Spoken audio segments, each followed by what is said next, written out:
جو چند دن کی زندگی ہے اور حقیقی زندگی، حقیقی ٹھکانہ وہ ہمارا آخرت والا ٹھکانہ ہے، اور اس زندگی کا آغاز وہ انسان کی موت یا قبر سے ہو جاتا ہے۔ اسی لیے پیغمبر علیہ السلام نے فرمایا من مات فقد قامت قیامتہ، جو شخص مر گیا تو اس کے لیے قیامت قائم ہو گئی، کیونکہ وہ دار الامتحان سے آگے جا چکا، اب اس کے اعمال کا سلسلہ ختم ہو گیا، اب رزلٹ باقی ہے۔ تو من مات فقد قامت قیامتہ، جو شخص مر گیا اس کے لیے قیامت قائم ہو گئی۔ تو انسان کی اخروی زندگی کا آغاز وہ قبر سے ہوتا ہے، جسے خالق کائنات نے فرمایا منہا خلقناکم وفیہا نعیدکم ومنہا نخرجکم تارۃ اخری، ہم نے اسی مٹی سے تمہیں پیدا کیا، وفیہا نعیدکم، اسی میں تمہیں لوٹائیں گے،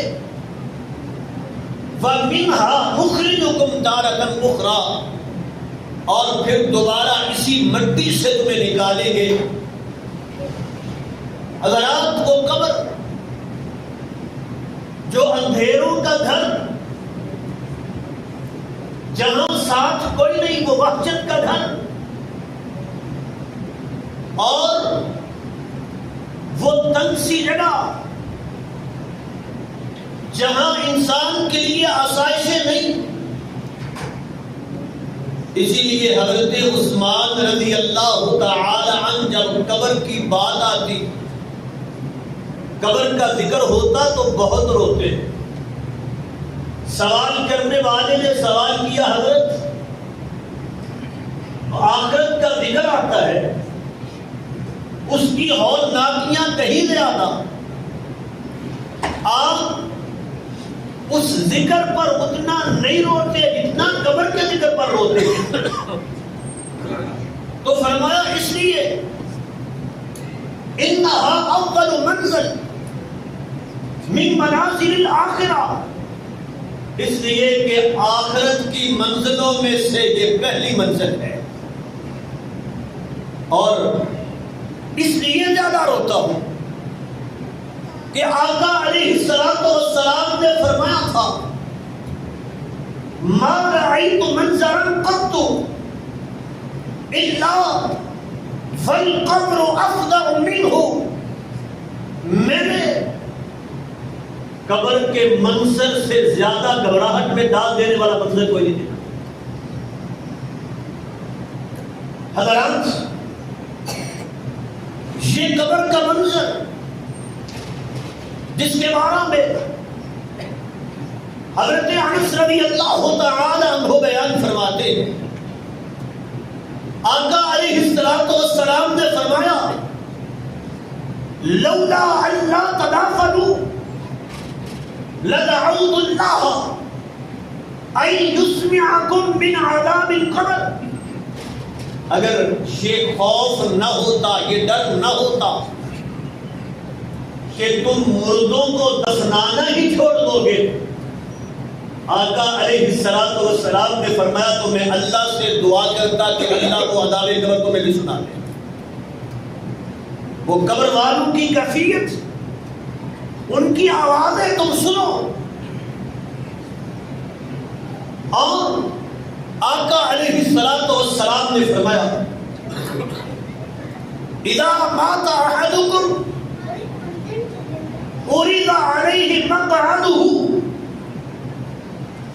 من الغداۃ والعشی، جب تم میں سے کوئی مر جاتا ہے تو صبح و شام اس کی آخرت کا گھر اس کو دکھایا جاتا ہے۔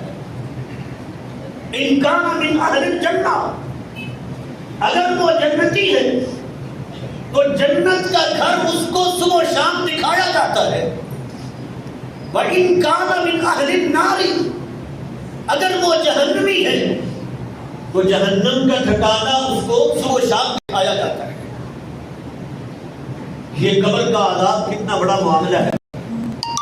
نبی کریم علیہ الصلوۃ والسلام نے ہر نماز میں تشہد میں بیٹھ کے جن چیزوں سے پناہ مانگی ہے، 4 چیزیں.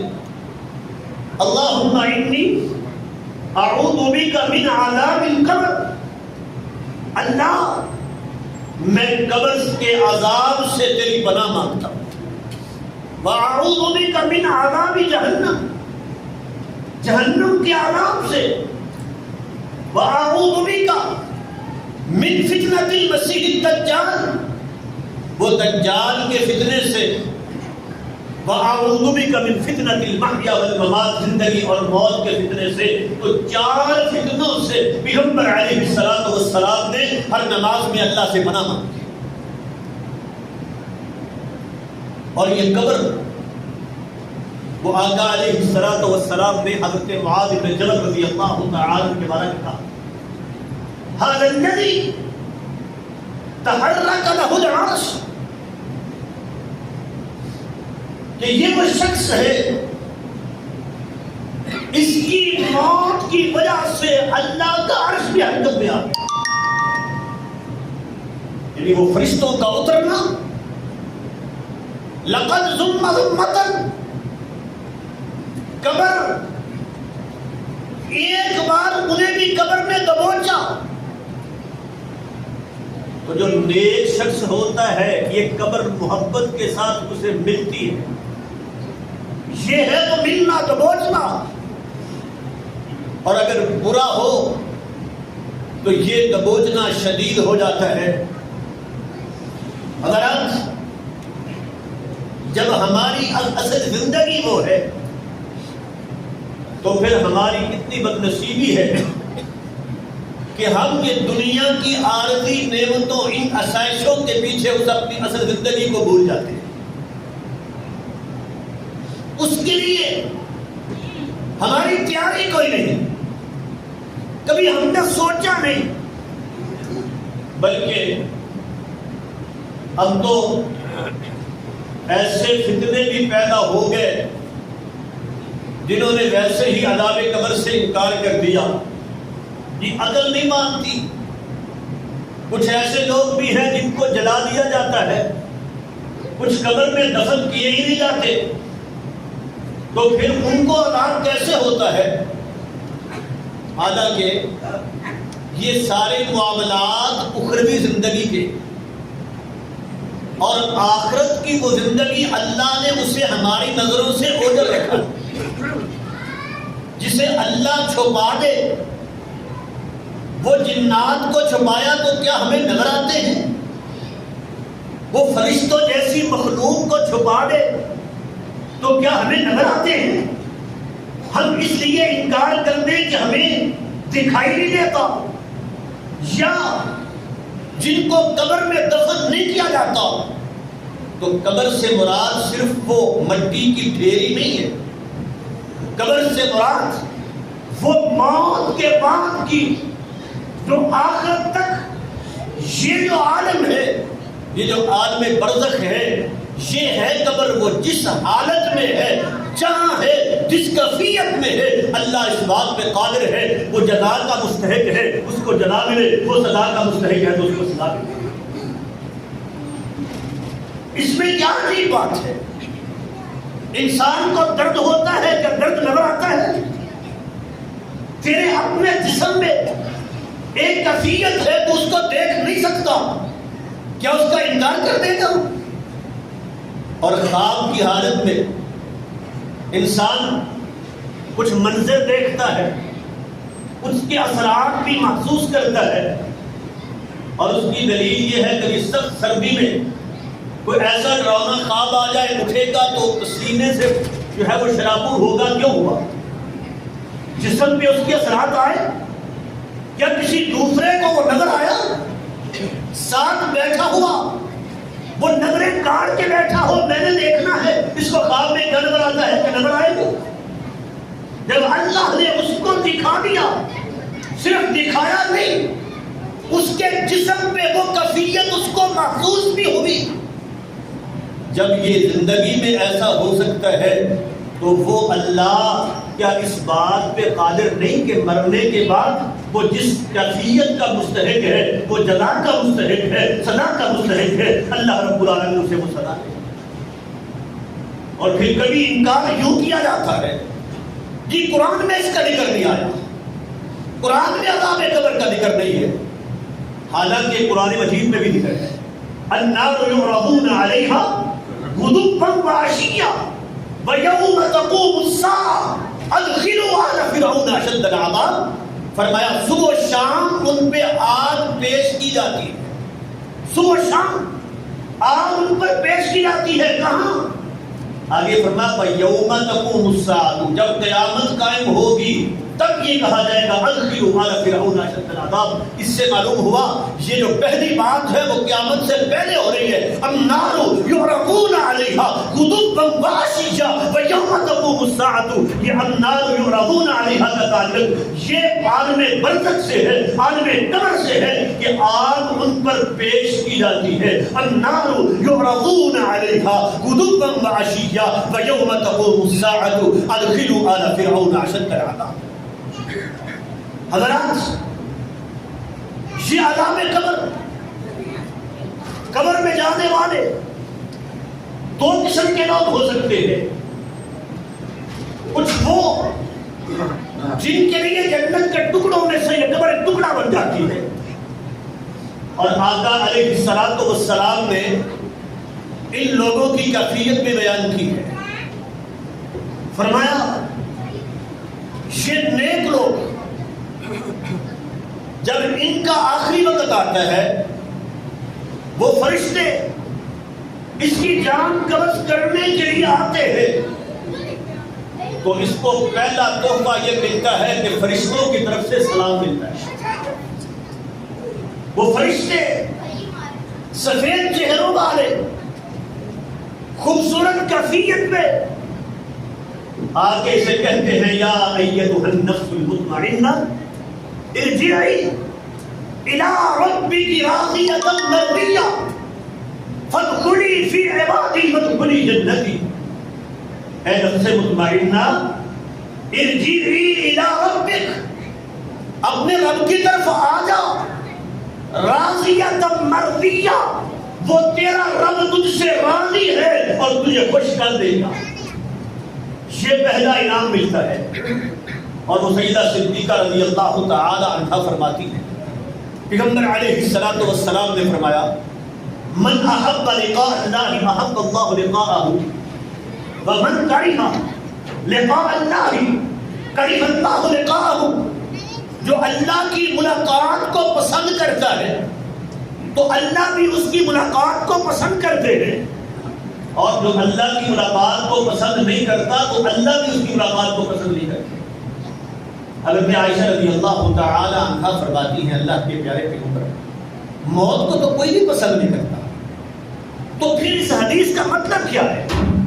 یہاں یہ بات بھی سمجھے، بعض اوقات ایک بات ہمیں سمجھ نہیں آتی، پیغمبر علیہ الصلوۃ والسلام کا فرمان ہے، ہم اپنی کم علمی کی وجہ سے اس کو سمجھ نہیں پاتے تو انکار کر دیتے ہیں کہ ہمیں نہیں سمجھ آ رہی، یہ بات ہو نہیں سکتی۔ حالانکہ جب وہی بات جب اس کی توضیح تفصیل کی جاتی ہے تو بات سمجھ آ جاتی ہے۔ تو ہماری عقل معیار نہیں ہے کہ میری عقل کو بات سمجھ آئے تو پھر مانوں گا، اس لیے کہ اس دین کو نازل کرنے والی وہ ذات ہے جو اللہ رب العالمین ہے، اور ہمارے علم کی کیا حیثیت ہے اس کے سامنے؟ ہمارا علم اللہ کو تو قیامت تک کے حالات کا پتہ تھا، یہ دین قیامت تک کے لیے ہے، اور ہم اپنی اس محدود سوچ کے ساتھ اس لیے پیغمبر علیہ الصلوۃ والسلام کی حدیث کو رد کرتے ہیں کہ ہمیں نہیں بات سمجھ آئی۔ اب دیکھیں وہ سیدہ صدیقہ رضی اللہ تعالی عنہا بات سمجھ نہیں آئی، پیغمبر علیہ الصلوۃ والسلام سے پوچھا اللہ کے پیارے پیغمبر حدیث کا مطلب کیا ہے؟ من احب لقاء اللہ احب اللہ لقاءہ ومن کرہ لقاء اللہ کرہ اللہ لقاءہ. جو اللہ کی ملاقات کو پسند کرتا ہے اللہ بھی اس کی ملاقات کو پسند کرتے ہیں، اور جو اللہ کی ملاقات کو پسند نہیں کرتا اللہ بھی اس کی ملاقات کو پسند نہیں کرتے.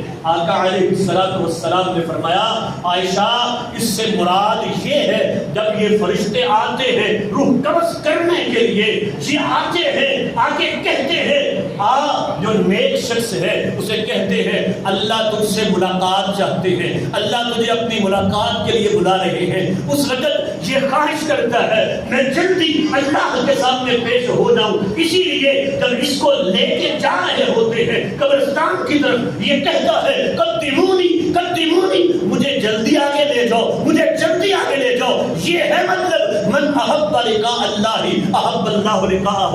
جو اللہ کی ملاقات کو پسند کرتا ہے اللہ بھی اس کی ملاقات کو پسند کرتا ہے. ومن کرہ لقاء اللہ، اور جو اللہ کی ملاقات کو ناپسند کرتا ہے تو اس سے مراد وہ فاسق و فاجر جس کی کیفیت آگے بیان ہوگی کہ موت کے وقت اس کی کیفیت کیا ہوتی ہے. تو بہرحال پیغمبر علیہ الصلوۃ والسلام نے یہ نیک شخص کی جو قبر کی پہلی رات ہے موت سے لے کے اس کا منظر بیان کیا. پہلی بات وہ اللہ کے فرشتے آ کے اس کو سلام کہتے ہیں اور آ کے یہ اعلان کرتے ہیں یا ایتھا النفس المطمئنہ ارجعی الی ربک راضیۃ مرضیہ فادخلی فی عبادی وادخلی جنتی. اور آقا علیہ الصلوۃ والسلام نے فرمایا پھر اس کی روح کو جو بڑی خوشی سے جسم سے نکلتی ہے وہ ریشمی کفن میں کپڑے میں لپیٹ کے اس کو آسمانوں کی طرف لے کے جاتے ہیں، اور جہاں سے گزرتے ہیں ایسی خوشبو ہوتی ہے کہ وہ فرشتے پوچھتے ہیں یہ کس نیک بخت کو کس نیک شخص کو لے کے تم جا رہے ہو. وہ اس کا نام لے کے اس کے باپ کا نام لے کے بتاتے ہیں ہم فلاں شخص کی روح کو لے کے جا رہے ہیں.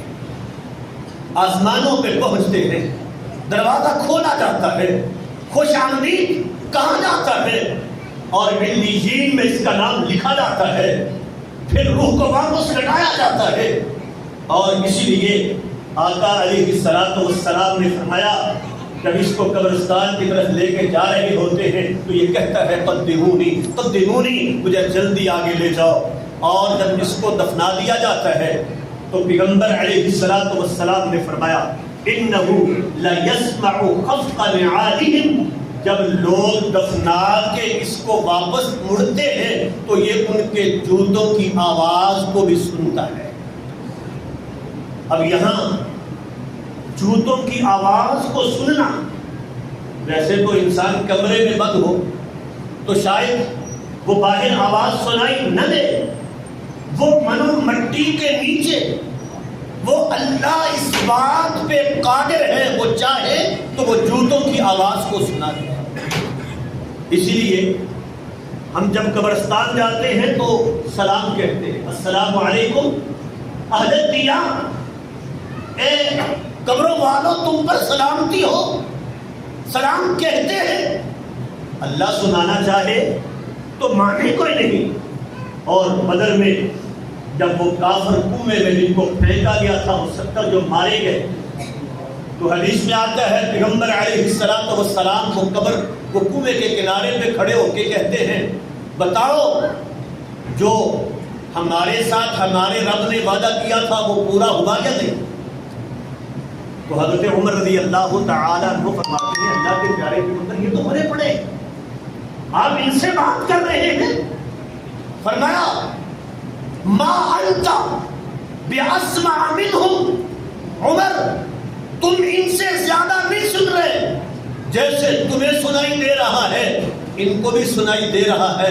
اللہ چاہے تو وہ بدر کے کنویں میں پڑے ہوئے کافروں کو جو مرے پڑے ہیں اللہ ان کو بھی سنا دے. اللہ اس بات کو بات کرے.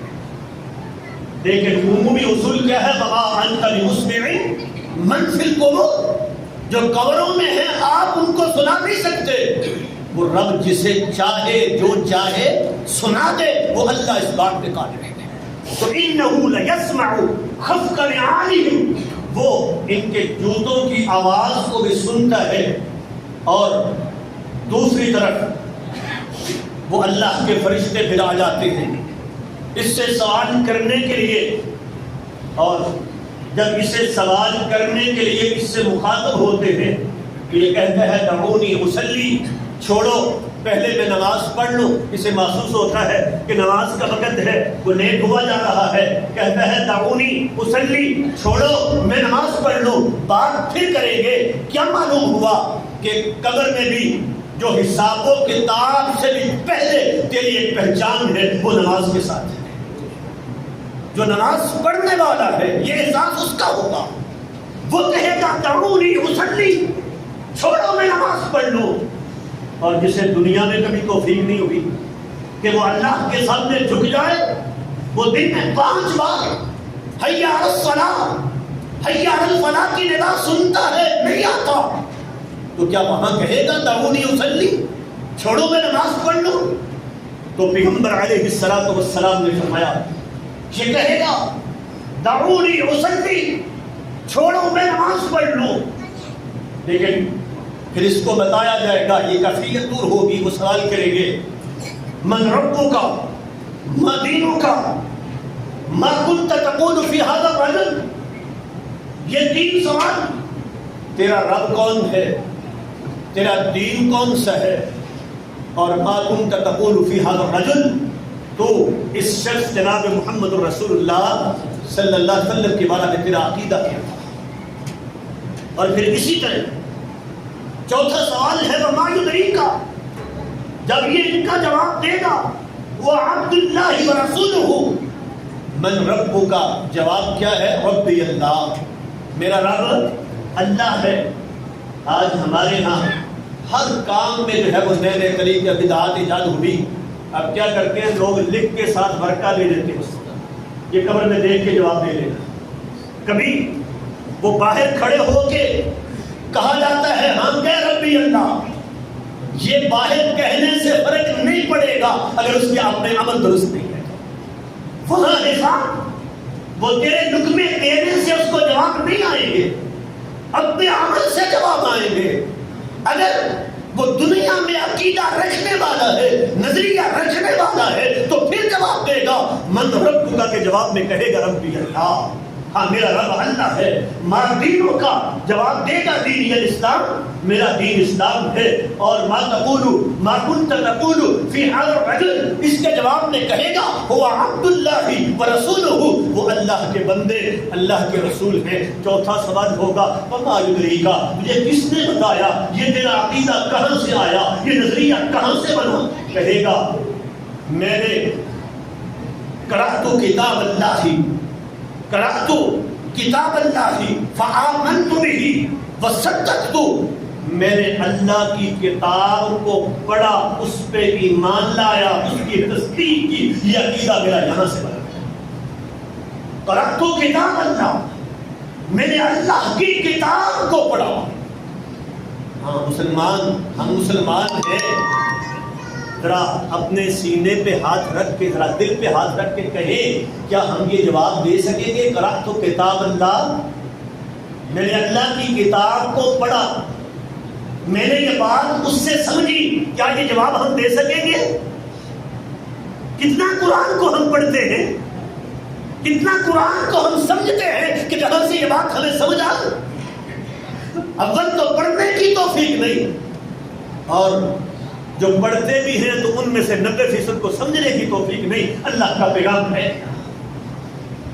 قرأت کتاب اللہ، میں نے اللہ کی کتاب کو پڑھا، فآمنت بہ، اس میں ایمان لایا، وصدقت، میں نے اس کی تصدیق کی، یہاں سے مجھے میرا عقیدہ سمجھایا، میرا نظریہ سمجھایا، میرے عقیدہ قرآن سے لیا ہے۔